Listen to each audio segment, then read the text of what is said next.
안녕하세요. 우리가 어떤 중요한 결정을 내릴 때요. 한 사람보단 여러 전문가에게 물어보는 게 더 나은 결과를 가져올 때가 많잖아요. 네, 그렇죠. 다양한 관점을 모으는 게 중요하니까요. 바로 그 아이디어를 머신러닝에 적용한 게 오늘 저희가 깊이 파고들 주제 랜덤 포레스트입니다. 네, 맞습니다. 랜덤 포레스트. 보내주신 자료들을 보니까 이 기법이 상당히 강력하다고 하던데 오늘 목표는 그 복잡한 기술 용어보다는 이게 어떻게 돌아가는지 그 핵심 원리를 좀 쉽게 이해해 보는 거예요. 좋습니다. 랜덤 포레스트는 기본적으로 여러 개의 의사결정 나무라고 하는 상대적으로 좀 단순한 모델들을 많이 모아서요.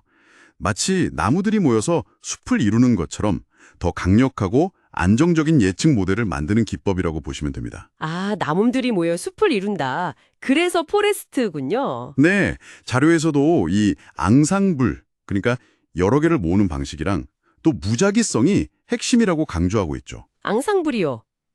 여러 악기가 모여 조화를 이루는 오케스트라 같은 건가요? 그럼 그 개별 나무, 그러니까 개별 전문가들의 예측은 어떻게 하나로 합치는 건데요? 네, 뭐 그런 비유도 괜찮네요. 각 나무가 예측을 내놓잖아요. 그러면 이제 분류 문제에서는 가장 많이 나온 의견, 그러니까 다수결을 따르고요. 다수결. 네, 그리고 어떤 값을 예측하는 회귀 문제, 예를 들면 내일 기온 예측 같은 거요. 이런 경우에는 예측값들의 평균을 사용합니다. 아, 평균값. 이 방식이 왜 중요하냐면 개별 나무 하나하나는 특정 데이터에 너무 치우쳐서 좀 잘못된 예측을 할 수가 있거든요. 이걸 과적합이라고 하는데 이 앙상블 방식이 그런 과적합 위험을 확 줄여줍니다. 아하, 그렇군요. 그럼 나무 하나는 좀 실수할 수 있어도 여러 나무가 모이면 서로의 실수를 약간 상쇄시켜 주는 거네요? 그렇죠. 집단지성 같은 거죠. 자료에서 또 다른 핵심으로 무작위성을 꼽던데 이건 어떻게 기여를 하는 건가요? 그냥 막 하는 건 아닐 테고. 네, 아주 중요한 포인트예요. 여기서 무작위성은 정말 결정적입니다. 의도된 무작위성이 두 가지 방식으로 들어가는데요. 의도된 무작위성? 네, 첫째는 각 나무를 만들 때 전체 데이터 중에서 일부만, 그것도 무작위로 뽑아서 써요. 이걸 이제 배깅이라고도 부르는데, 둘째는 나무가 이제 가지를 칠 때 어떤 기준으로 질문을 던질지 결정하잖아요. 그때 고려할 수 있는 질문, 즉 특징의 종류도 전체 중에서 일부로 무작위 제한을 둬요. 와, 일부러 데이터를 다 안 주고 질문도 제한한다고요?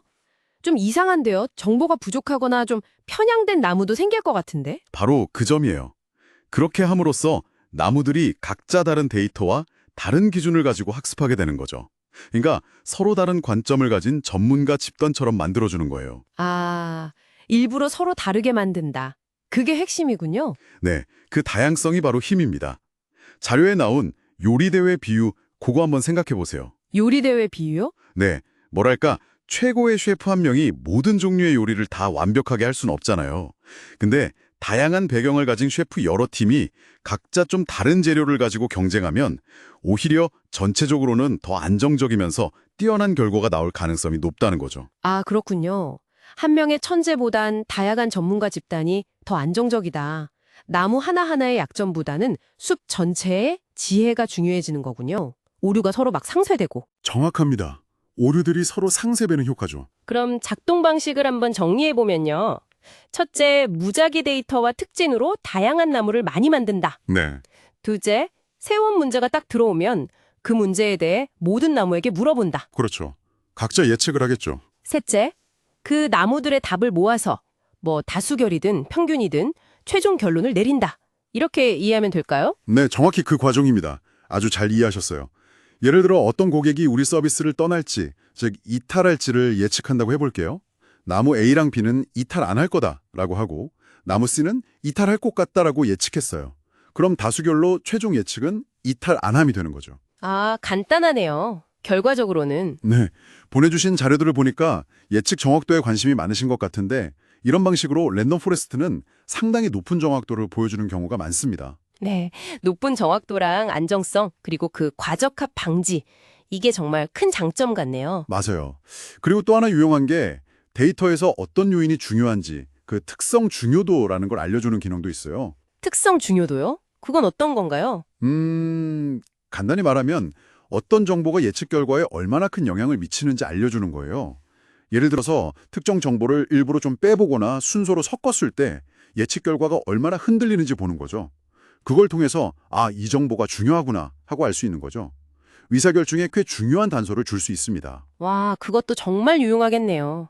하지만 모든 장점만 있진 않을 텐데 자료에서도 언급된 단점은 뭐가 있을까요? 네, 역시 가장 큰 단점은 소위 블랙박스라는 점이에요. 블랙박스요? 네, 나무가 워낙 많고 그 과정이 복잡하게 얽혀 있다 보니까 결과는 정확하게 예측해도 왜 그런 예측 결과가 나왔는지 그 이유를 명확하게 설명하기가 좀 어렵습니다. 아, 결과는 좋은데 설명이 어렵다. 그렇죠.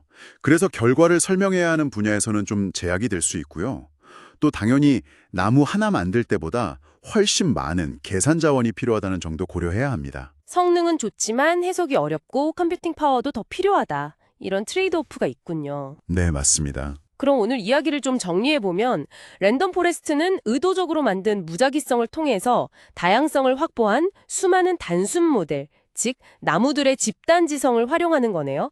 그래서 개별 나무보다 훨씬 정확하고 안정적인 예측을 만들어내는 기법이다. 이렇게 요약할 수 있겠군요. 네, 핵심은 바로 그거죠. 여기서 우리가 좀 넓게 생각해 볼 수 있는 건요.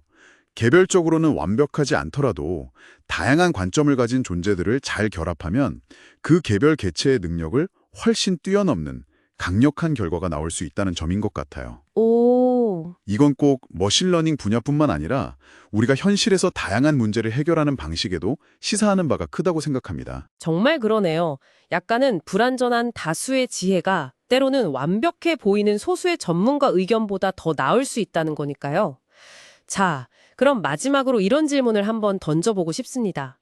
이렇게 다수의 단순한 관점을 그것도 의도적으로 다양하게 심지어 무작위적으로 보이게끔 결합하는 것이 이업에서 이렇게 효과적이었다면요.